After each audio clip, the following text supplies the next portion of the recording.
Hello, today I'm gonna show you how to set up LED notification on your iOS. First, what you need to do is go to your settings, which should be on your main screen, but if you can't find it here, all you need to do is go all the way to the right. Now click on App Library, go to Settings. Now go to the Accessibility, then to Audio Visual, which should be somewhere here, Audio and Visual. And now just look for LED flash alerts. Here it is.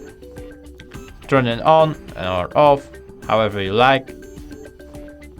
Thanks you for watching. I hope you subscribe to our channel. I hope you liked it. And that's it. Bye.